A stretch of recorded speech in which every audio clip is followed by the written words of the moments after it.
সানিহি ফায়াকুলান, দুইজন ফেরেশতা কবরে এসে রূহ যখন ফেরত দেওয়া হয়ে গেল, ফেরেশতা দুইজন এসে গেলেন, এসে জিজ্ঞাসা করেন, এবারে তার সওয়াল জবাব কয়টি প্রশ্ন আসবে? 3টি প্রশ্ন। মান রব্বুকা, তোমার রব কে? আপনার রব কে ছিল? ফায়াকুল রব্বি আল্লাহ, কি সুন্দর জবাব দিবেন, আমার রব তো আল্লাহ।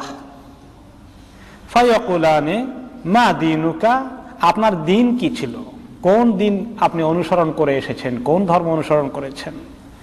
ফায়াকুলু দীনি আল ইসলাম, তিনি জবাব দেন, আমি তো ইসলাম দিনের উপরে ছিলাম, দিন ইসলামের উপরে ছিলাম। তারপরে আবার বলবেন, মা হাযার রাজুলুল্লাযী বুইসা ফীকুম, 3 নম্বর প্রশ্ন হচ্ছে, তোমাদের মধ্যে যে একজন লোককে পাঠানো হয়েছিল,